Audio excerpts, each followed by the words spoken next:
Months after Meghan Markle's podcast, Spotify's CEO laments a $230 million loss.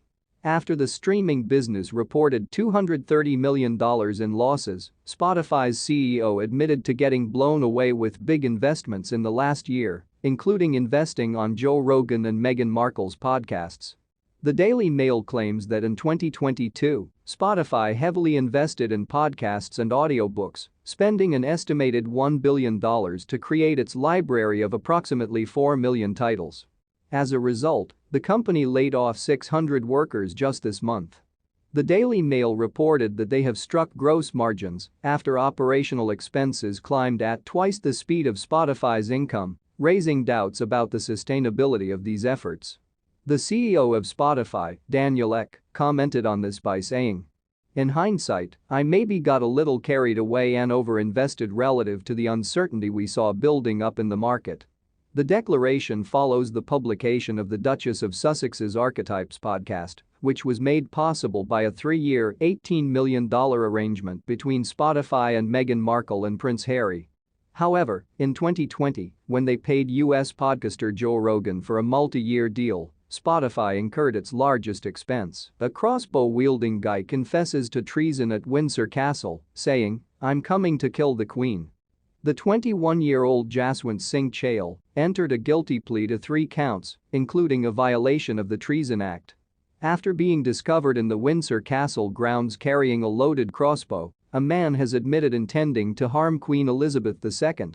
During a hearing at the Old Bailey today, Jaswant Singh Chahal, 21, pleaded guilty to 3 crimes, including one in violation of the Treason Act, February 3. He was detained at Windsor Castle, where the late Queen and other royal family members were present. According to the most severe charge under Section 2 of the Treason Act, on December 25, 2021, at Windsor Castle, near to the person of the Queen, you did willfully produce or have a loaded crossbow with intent to use same to injure the person of Her Majesty Queen Elizabeth II or to alarm Her Majesty. In addition, he was accused of threatening to assassinate the Queen and of being in public with a loaded crossbow, an aggressive weapon. On Christmas Day 2021, the defendant had been taken into custody near the Queen's personal residence, where she was at the moment.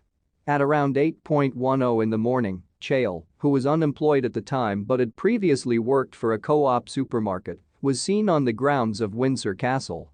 It is believed that he had scaled the grounds perimeter 2 hours earlier using a nylon rope ladder. He was reportedly holding a crossbow loaded with a bolt and ready to shoot with the safety catch-off, wearing a hood and mask. Before being apprehended and taken into custody, he declared to a police protection officer, "I am here to assassinate the Queen."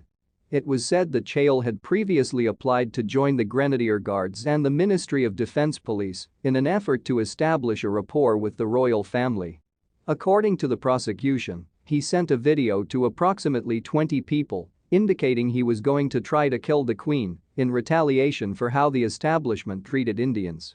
According to the prosecution, the supersonic X-bow weapon he was carrying might result in severe or fatal harm.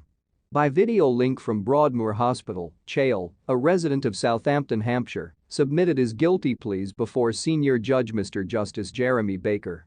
The Counter-Terrorism Division had dealt with the claims, which were not being handled as terrorism offenses. The accused, who was dressed in a black jacket with faux fur collars, merely spoke to authenticate his identity and to admit guilt to the accusations leveled against him. After a mental evaluation determined the defendant was competent to face trial, prosecutor Alison Morgan KC requested the defendant make a plea. She noted that since Chahal had been receiving treatment at Broadmoor since February of last year, a mental health disposition in the case might not be necessary.